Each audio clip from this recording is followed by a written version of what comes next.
조영진의 뉴스 브리핑 오늘도 정치권 소식으로 시작을 해보도록 하겠습니다. 김관옥 계명대 교수, 김우석 미래전략개발연구소 부소장, 이한석 SBS의 정치부 기자 나와 있습니다. 어서 오십시오. 안녕하세요. 일단 정치권 소식, 지방선거 이후에는 자유한국당 소식을 먼저 전해드릴 수밖에 없을 것 같습니다. 선거 참패 후폭풍 상당히 대단합니다. 비박계 한 초선 의원의 휴대전화 메모가 공개됐는데 이 메모에 말이죠. 목을 친다 이런 내용까지 들어가 있는 것 같습니다. 박성중 의원의 휴대전화 메모 내용입니다. 친박과 비박 싸움이 격화되고 탈당파를 비난하고 친박 핵심이 모인다. 친박 핵심 의원들의 이름도 거론되고 있고요. 세력화가 필요하다. 적으로 본다. 목을 친다. 저거를 우리 기자들이 찍는 걸 알고서 저렇게 본 건가요? 어떤 건가요? 이한석 기자?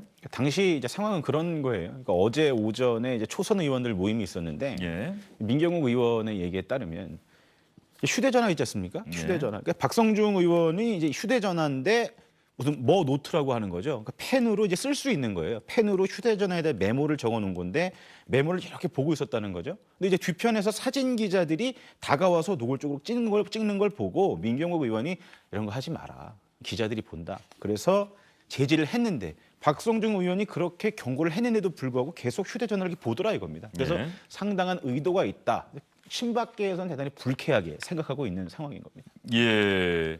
근데 박성중 의원은 뭐라고 해요? 그렇다고 한다면 자신이 일부러 보여준 거라고 하는 겁니까? 아니면은 그런 적이 없고 나는 그냥 보고 있는데 기자들이 와서 찍은 거다 이렇게 얘기합니까? 그 원래 본인은 메모 습관이 있다. 예. 메모를 열심히 했고 메모한 걸 한번 이렇게 살펴보는데 의도하지 않았는데 예. 이 찍혔네라는 의도로 얘기를 하는 거죠. 의도적으로 공개한 건 아니다 이렇게 주장을 하고 있습니다. 예. 어떤 내용이든 나는 적는 게 습관이다. 초선 모임이 아닌 복당파 내부에서 나온 이야기의 요지를 적었다. 어느 한 분이 이런 말을 했다. 친박 정우택 이완구부터 움직인다. 우리도 이대로 있으면 곤란한 것 아닌가. 세력화가 필요한 것 아닌가. 우리를 치려고 할 것이다. 우리를 치려고 할 것이다. 복당파를 친박이 치려고 할 것이다는 취지의 이야기다라고 하는데 우리 김우석 부소장도 뭐 취재한 결과가 거의 비슷합니까? 아니면 박성중 의원 얘기가 좀 다릅니까? 저는 뭐 취재한 내용은 잘 모르겠고요. 예. 이런 상황 자체가 참 안타깝죠. 지금 뭐 어떻게 조선시대 때 반정 상황도 아니고 국민이 모두에게 경고를 내렸는데 그 안에서 그 작은 권력 가지고 또 서로 이렇게 뒤엉켜가지고 싸우고 있는 모습이 국민들이 박수 칠 사람이 누가 있겠습니까? 자중자애해야 한다고 생각합니다. 예. 자중자애. 김 교수님 생각은 어떠세요? 결국엔 이게 책임 돌리기의 게임이 시작됐다. 그러니까 누구에겐가를 낙인을 찍고 이 모든 책임이 선거의 패배의 책임은 당신들에게 있고 그것을 해결하면 우리는 면죄부를 받을 수 있다. 이렇게 해서 권력 투쟁의 양상이 굉장히 크게 지금 나오고 있는데 내용을 보면 굉장히 사실은 어떻게 보면 자극적이에요. 적으로 규정하고 목을 친다. 일종의 죽고 살기의 게임인데 이게 우리의 한국 정당 정치의 모습이다라고 생각한다면 점점 더 국민들은 실망을 할 수밖에 없는 것이고요. 이런 모습들이라는 것은 국민들이 회의를 갖게 하는 굉장히 안 좋은 그런 부분이 아닌가 이런 생각이 좀 드네요. 저게 휴대폰에 직접 입력하는 그 글씨가 아닌 것 같고 말이죠. 제가 얼핏 보기에는 어디 메모를 한 거는 사진을 찍은 것 아닙니까 저거? 지금 일단 그런 느낌이 좀 드는데요. 그 갤러티에다 저렇게 글씨를 저런 파란색으로 저렇게 칸도 있고 저렇게 쓸 수가 있습니까? 예, 뭐 가만히 보세요. 예. 내용 자체가 글씨가 상당히 정교하고 말이죠.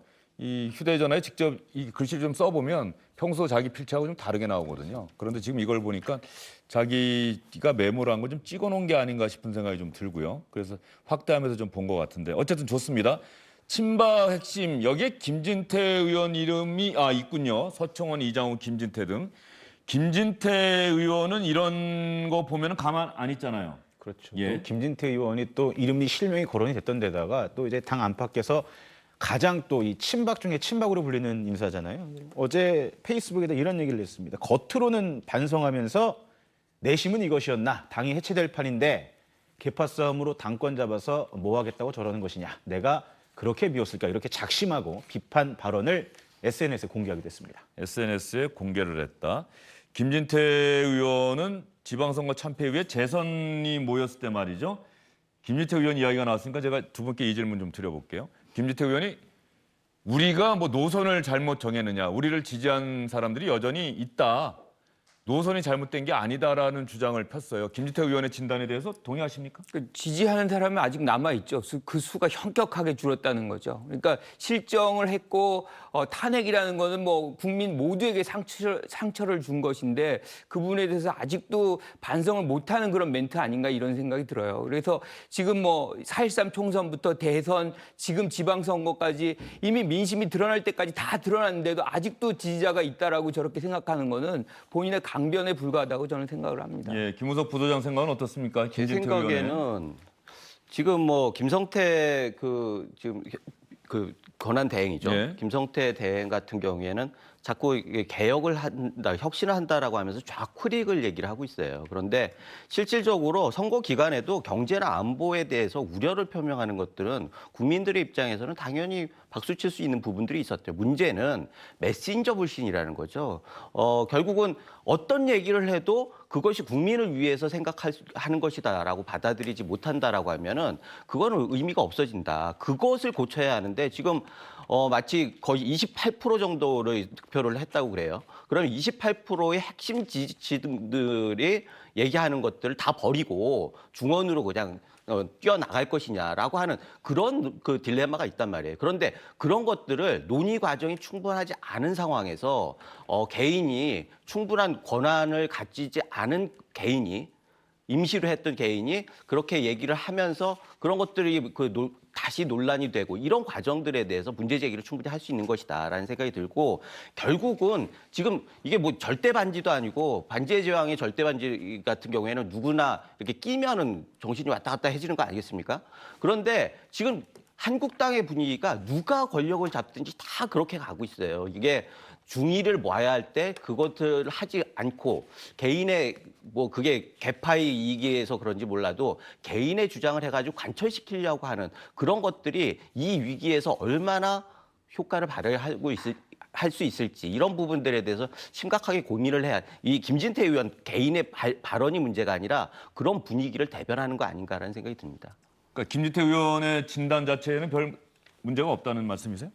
그렇죠. 아니 실제로 김진태 의원이 아니라 누구라도 그 얘기를 하고 있어요. 김진태 의원 개인의 문제가 아니라 김진태 의원의 아니, 자유한국당 전반적인 분위기가 그런 건 아니지 않습니까? 아니 많은 사람들이 그 예. 얘기하고 지금 그 대부분 초선 의원들이 막 얘기하면은 당신들은 결국 진박 공천을 받은 사람들 아니냐라고 얘기해서 비토를 놔요. 재선 그룹들은 또 다른 이유로 비토를 놓고 그 재선 그룹까지는 친박이 많았고 3선 이상은 탈당파, 복당파들이 많지 않습니까? 누구도 자유로울 수 없는 상황이에요. 그렇다고 하면 이견이 있는 건 너무나 당연한 거고 그 이견이 있는 상황에서 어떤 발언을 독단적으로 했을 때는 저희에 대해서 의심하지 않을 수가 없는 거거든요. 그런 상황에서 첫 단추를 어떻게 하느냐가 굉장히 중요한데 저런 부분들을 충분히 논의하지 않고 물속 개혁을 밀어붙이겠다라는 명분으로 저렇게 얘기하는 것들이 지금 과연 김성태 대행을 얘기하는 겁니까? 김성태 대행이 개혁을 이야기한다. 저런 첫 단추 잘못 개혁 지금 그 말씀하시는 거예요? 네. 예. 아니 김진태 의원이 충분히 할 말을 했다는 얘기죠. 그런데 김진태 의원도 사실은 이렇게 감정적으로 대응할 일은 아니죠. 예, 김진태 의원이 할 말은 했다. 우리의 정체성을 잃어버리고 가치를 잃어버린 표변이나 돌변은 곤란하다. 이 박태출 의원이 한 얘기고 김진태 의원은 우리가 가진 이념이 문제가 아니라 그것을 담을 그릇이 문제였다. 근데 어제 김성태 대행이 주영진의 뉴스 브리핑에 나와서 북한 문제에 대해서도 자유한국당은 예전 김일성, 김정일 시대에 했던 담론을 그대로 반복한 것이 옳이었다는 취지로 이야기를 했습니다. 국민은 이미 우리보다 한 걸음 더 나아가서 평화를 이야기하고 있는데 우리의 주장은 여전히 그 이전 시대에 머물러 있었던 것이 아니냐 이런 자기 반성이 담긴 이야기도 했는데 그런 측면에서 본다고 한다면 지금 김우석 부소장은 그런 얘기 자체가 그런 진단 자체가 잘못됐다는 말씀이신 거예요? 제 생각에는 예. 표현상에 여러 가지 문제가 예. 있던 건 사실입니다. 지금 홍준표 의원 같은 경우에 너무나 극단적인 표현들을 써가지고 결국 계속 뭔가 파토를 내고 싶어하는 듯이 느꼈던 거예요, 국민들은. 그러나 어찌됐든 기대와 우려는 항상 같이 가야 한다라는 거죠. 북한을 다룸에 있어서도 당군과 채찍을 계속 같이 해가지고 결국 지금의 성과를 얻어낸 거 아니겠습니까? 그런 면에서 야당의 역할은 있었다라는 거죠. 그런데 그것마저도 다 잘못됐다라고 하면은 결국은 거기에는 내부의 컨센서스가 있어야지 그 다음에 얘기가 됐는데 그거를 개인이 기존에 했던 것들은 다 됐다 이렇게 하는 거는 옳은 그 처방은 아니다 이렇게 예, 김 생각합니다. 교수님 생각은 어떠십니까? 저는 그 부분에서 동의를 좀 못하겠는 게 이제 우리 그 선거 과정에서 보면 홍 대표가 굉장히 긴박한 그런 상황에서 오히려 미국에 편지를 보낸다거나 오히려 트럼프 대통령에게 뭔가 비판을 한다거나 비핵화의 과정 속에서 많은 노력이 있었고 이게 어떻게 보면 통합 이슈거든요. 많은 국민들이 안타깝고 조마조마하면서 지지를 보내고 힘을 모아야 되는 그런 장면에서 야당의 대표라는 분이 그분을 어떻게 보면 아주 뭐 극단적으로 표현하면 회방을 놓는 듯한 뭐 그런 느낌의 어떤 것들이 사실 있었거든요. 그러면 그것이 어떤 통합 이슈라는 부분에서 선거 전략 상으로도 굉장히 도움이 안 되는데 그걸 굉장히 많이 밀어붙였고 그것이 선거의 결과에도 저는 굉장히 부정적으로 영향을 미쳤다고 생각을 해요. 그러니까 어떤 경우는 제1야당이라 그러면 수권 정당의 어떤 모습을 보여주고 특히나 외교, 안보 이런 부분은 초당적으로 좀 접근하는 노력이 있어야 되고 만약에 진심으로 이제 이런 어떤 비핵화 과정이 잘 이루어지길 바란다 그러면 오히려 대통령을 만나서 좀 얘기를 하고 자신들의 어떤 얘기들을 트럼프 대통령에게 보여줄 것이 아니라 문재인 대통령에 가서 이것이 우리의 야당의 어떤 주장이다. 이런 것들 좀 대화할 때 반영을 좀 했으면 좋겠다. 이런 식의 접근을 했을 때 국민들이 좀 더 동의하지 않을까. 뭐 이런 생각을 해봅니다. 저도 홍준표 대표가 했던 방식이 옳다라는 건 아니에요. 그러나 메시지 자체에는 내용이 있었다는 거죠. 결국 미국 같은 경우에도 매파와 비둘기파를 적절하게 하면서 협상 창구를 선거 이전 얘기는 너무 자주 아니 그래서 마시고요. 예. 지금 말씀하시는 것처럼 그게 다 잘못됐다라고 얘기하는 것들은 한계가 있는 거고 지금 김성태 의원도 그런 접근으로 했다라고 하면은 뭐 지지층들에 대해서 상당히 잘못된 인식을 줄 수도 있다라는 그런 측면에서 말씀을 드리는 겁니다. 김우석 부소장의 개인 생각이라는 점을 제가 여기서 말씀을 드리겠습니다. 어쨌든 간에 선거에서 참패한 정당은 선거에서 왜 졌는지에 대한 자기 진단은 분명히 필요한 것이고 선거에서 졌기 때문에 선거 전 과정에서 했던 이야기들에 대해서 주워 담는 것은 뭐 당연하다 이런 생각이 드는데 김우석 부소장은 조금 다른 생각을 갖고 계신 것 같고요. 오늘 오전에 나온 이야기를 여러분께 좀 들려드리겠습니다. 조금 전 메모에서 좀 틀린 내용이 있는 것 같다는 생각이 드는 소식입니다. 친박계 좌장이죠. 서청원 의원이 오늘 탈당을 선언했습니다. 그리고 이런 글을 올렸네요. 한번 볼까요? 국민 분노 자초한 책임을 지고 당을 떠납니다. 친이, 친박, 분쟁 끝없이 반복되고 그것 때문에 2명의 전직 대통령이 지금 감옥에 가 있지 않습니까? 역사에 기록될 비극적인 도돌이표입니다. 탈당을 내가 결심한 결정적인 이유이기도 합니다. 젊고 힘 있는 후배 정치인들이 정치를 바로 세워주시기 바랍니다. 연부역강이라는 표현도 썼어요. 서청원 의원의 탈당 발표 이거 나온 다음에 자유한국당 내부 분위기는 어땠어요, 이현석 기자? 뭐 일단 상당히 좀 충격까지는 아니지만요. 다들 좀 놀라는 분위기였습니다. 왜냐하면 이미 이 홍준표 대표가 집권하고 나서 홍준표 대표가 당 대표가 되고 나서 예. 그때도 이제 친박과 비박 간의 이제 계파 갈등이 무르익었지 않습니까? 그 당시에 서청원 출당 얘기도 많이 나왔었고 그 당시엔 서청원 의원이 나가지 않았어요. 버텼단 말이에요. 근데 이번엔 갑자기 김성태 권한대행의 발언 이후에 서청원 의원이 탈당을 결정을 했단 말이에요. 이런 측면에서 본다면 결국 이 계파 갈등이라는 건 수면 위로 어제부터 올라왔다고 본격적으로 봐야 되는 것이고 그런 측면에서 계파 갈등이 올라온다면 결국 친박의 구심점이 누구냐 이쪽의 공격의 타겟이 몰릴 것이다라고 보여서 서청원 의원이 선제적으로 먼저 탈당을 선택한 게 아니냐 이렇게 보이고요. 그리고 서청원 의원 측의 얘기는 이런 겁니다. 본인에 대한 공격이 집중될 것으로 충분히 의심되기 때문에 그런 지저분한 그런 모습 보여주기 싫다. 그래서 선제적으로 나가겠다 이렇게 밝히고 있거든요. 예. 앞으로 친박의 어쨌든 수장으로 보이는 서청원 의원이 탈당을 했기 때문에 이게 앞으로의 계파 갈등의 분위기 어떤 변수로 작용할지 계속 지켜봐야 될 것 같습니다. 예. 김우석 부소장은 알고 있었습니까? 서청원 의원이 탈당 선언한다는 건? 어제 대충 눈치를 채고 있었습니다. 예.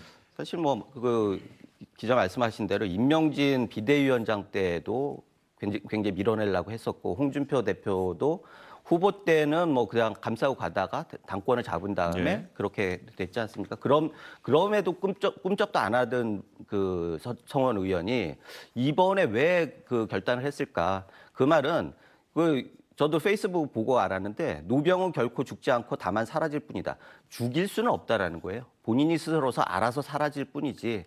그런데 그러려고 하면 의미가 있어야 하는데 그 의미를 지금 계파 갈등을 종식시켜야 한다라고 하는 대의명분에서 찾은 거죠. 그리고 친위 친박의 10년 그 과정이 결국 대통령 2명을 감옥에 보내고 그것을 다시 되풀이해가지고 미래가 없다. 그런 면에서 이 상황은 본인이 이번에 탈당을 함으로써 이거는 접고 미래를 얘기하자 이런 뜻으로 그 해석이 됩니다. 저는 서청원 의원의 그 내용이 참 굉장히 유감이다라는 생각이 좀 왜 듭니다. 또 유감입니까? 그러니까 그 내용을 보면 굉장히 유체 이탈식 화법이에요. 그러니까 제3자적인 거죠. 책임성이 굉장히 결여돼 있는. 예. 그리고 친박 비박이 싸워서 당이 망했다 그러는데 사실 친박의 핵심이잖아요. 그런데 그거를 이제 멀리서 본인은 거기에 개입 안 한 것처럼 이렇게 표현한다는 거는 굉장히 좀 책임 정치랑은 좀 거리가 먼 그런 얘기인데 한 가지 이제 다행스러운 것은 그나마 이제 탈당을 했다는 것, 책임을 그나마 늦게나마 이제 지려고 했다는 부분은 좀 더 긍정적으로 좀 보이는 부분도 있다 이렇게 좀 언급을 할 수 있을 것 같습니다. 그런데 말이죠. 왜 탈당이죠? 김우석 부도장? 네. 사실은 서청원 의원 정도 되면은 뭐 정계를 떠난다거나 의원직에서 물러나겠다거나 이런 선택도 가능했을 텐데 탈당이라고 하는 카드를 선택했다. 그렇다고 한다면은 이후에도 무소속으로 정치 행보는 계속 할 것이다. 뭐 자신을 뽑아준 지역구민들 때문에 그런 건가요? 어떻게 봐야 됩니까? 두 가지가 있었습니다. 말씀하신 대로 지역구민들과의 약속이라고 하는 측면이 있고 또 하나는 이번에 은퇴를 하면은 재보궐선거 요인이 발생하잖아요. 그러면 틀림없이 또 여권에 유리한 결과가 나올 가능성이 있기 때문에 그런 면에서 본인이 뭐 정계 은퇴 뭐 마음은 항상 내려놨다고 그러셨는데 어찌 됐든 이번에는 탈당을 하면 그 다음 기회는 거의 뭐 포기하는 그런 과정이기 때문에 실질적으로 뭐 정치 인생을 좀 접으면서 조용히 지역구를 위해서 활동을 하겠다 그런 뜻으로 보여집니다. 서청원 의원이 올해 75살.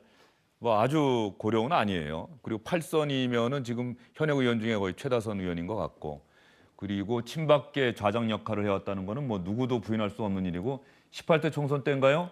이명박 전 대통령과 가까운 이른바 친이계가 공천권을 쥐고 있을 때 친박계가 대거 공천을 받지 못한 상태에서 아마 친박연대를 만들고 독자적인 출마를 하고 그러지 않았습니까?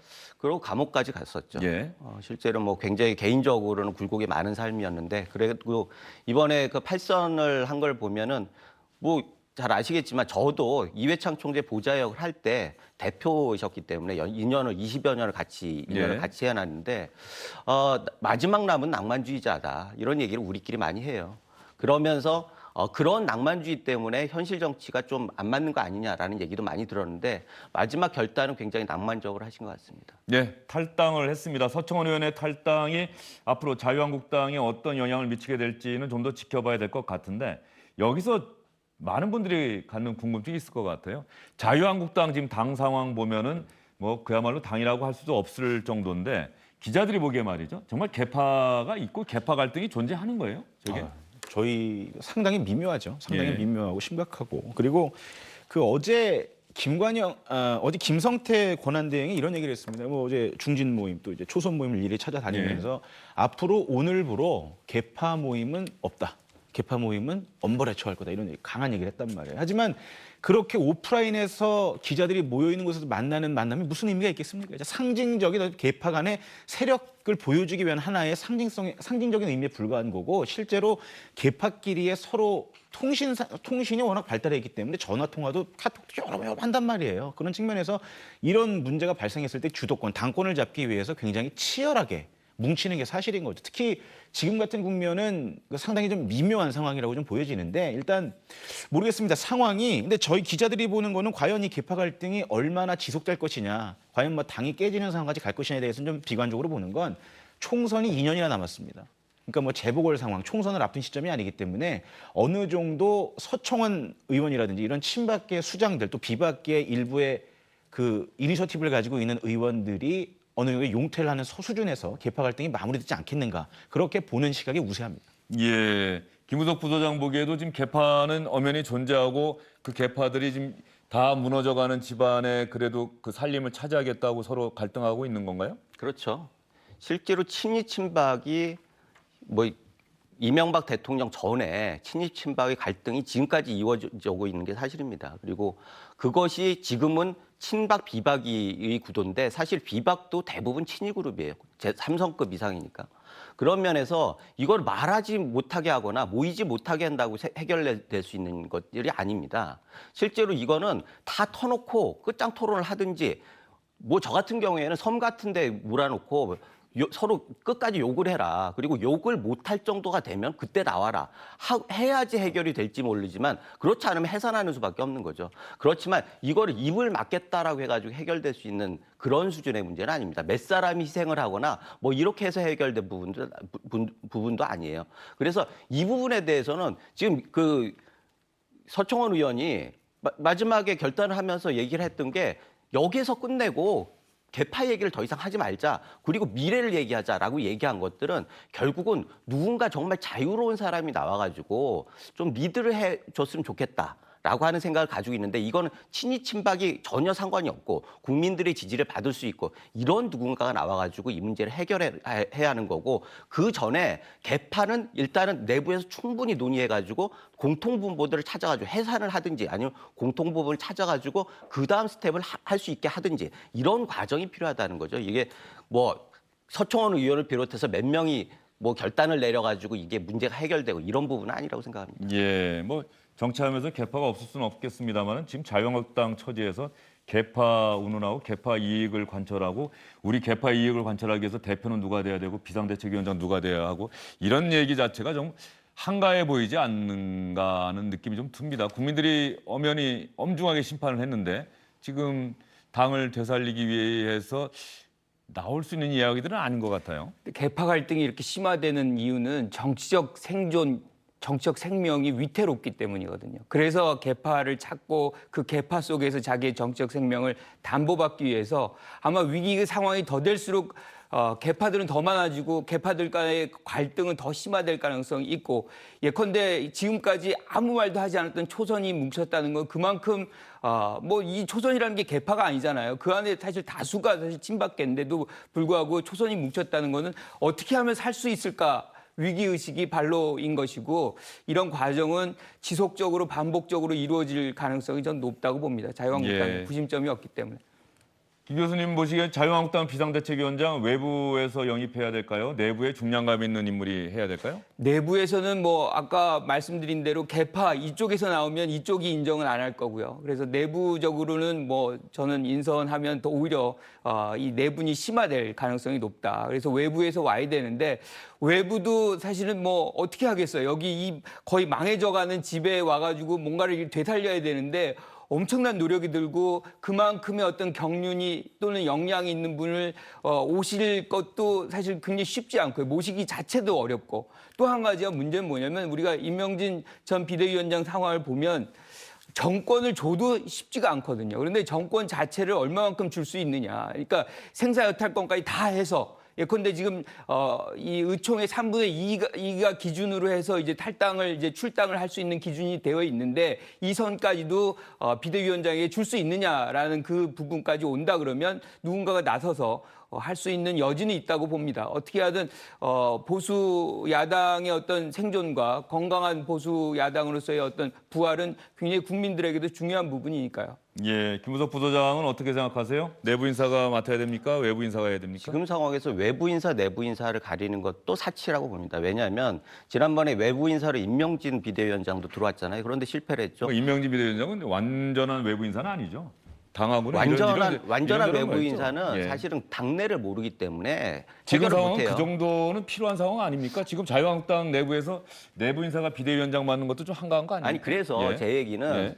결국은 진단이 정확해야 하는데 진단은 상황 그 환자가 제일 잘하는 거예요. 그래서 자기들끼리 모여가지고 진단이 어떤 그 문제가 있고 그것을 하려고 하면 어떤 처방이 필요하다라고 하는 최소한의 컨센서스는 있고 그 다음에 그 처방을 위해서 전문가를 모셔와야 한다는 거죠. 그래서 내부 외부 인사를 지금 논의하기에는 지금 문제가 디파인되지 않은 상황에서 그런 것들은 너무나 허망하고 그러다 보니까 결국은 김성태 권한대행 같은 경우에도 너무 이게 아젠다를 일찍 내놓고 처방을 일찍 하다 보니까 당내 반말이 있는 거잖아요. 그런 거보다는 충분하게 내부에서 문제점들을 각 구성원들이 내재화해야지 처방이 있었을 때 그걸 받아들이는 거지. 그렇지 않고 허리에다가 뭐 바늘 허리에다 실을 낄 수 없듯이 지금은 그런 정도로 한가하고 단순한 병이 아니라는 뜻이죠. 예, 자유한국당 상황은 뭐 좀 더 지켜봐야 되겠습니다. 당장 시청자 여러분 뭐 오늘 내일간에 자유한국당에서 어떤 결론이 나올 것 같지는 않고요. 안철수 바른미래당 전 서울시장 후보는 미국 갔다 왔습니까? 오늘쯤 온다라고 했는데 예. 그래서 모르겠습니다. 이게 아무래도 이제 공식적인 일정이 아니기 때문에 당에서도 비공식적인 일정이기 때문에 오늘 귀국하는지 여부는 우리가 확인해주지 않겠다. 우리는 알 수 없다라고 입장을 밝히고 있는데 아마 오늘쯤 올 겁니다. 비행기도 예약을 했다 이렇게 좀 전원으로 듣긴 들었거든요. 딸 대학원 졸업식 참석하기 위해서 갔다는 건 아닙니까? 그렇습니다. 예. 뭐 이제 그렇게 선거에서 지고 나서 어쨌든 간에 정치인이고 선거에서 지고 나서 딸 졸업식을 가려고 태어나게 미국을 갔다라고 사람들에게 알려지면 좀 조심스러우니까 이제 그런 얘기는 좀 극도로 좀 많이 아끼고 있는데 그냥 당에서는 그냥 차기 전국 구상을 위해서 갔다 정도로 정리해달라 이렇게 얘기를 하고 있습니다. 바른미래당 안에서 말이죠. 안철수 전 후보 이제 정계 은퇴해라 이런 이야기 지금 나오고 있다면서요? 오늘 그렇지 않아도 이제 그런 외부의 분위기들 때문에 아마 일정을 공개하지 않은 것 아니냐라고 저는 이제 추정을 하고 있는 것인데 만약 그 어떤 출마를 앞두고 있는 시점이라면 귀국하는 시점에 맞춰서 아마 기자들도 몰려갈 테고 본인도 이 시점을 이벤트로 만들어서 뭔가 제도약의 발판을 삼으려는 의도도 좀 있을 텐데 선거에서 지고 나서 지금 당 안팎에서 또 어제 또 별도의 워크숍이 있었습니다만 거기서도 외부 전문가들이 지금 사퇴해야 된다. 그 밖에 또 안철수의 멘토로 불렸던 윤여준 전 장관이나 김종인 대표들이 계속 사퇴하고 그만둬야 된다라고 이제 압박하고 있잖아요.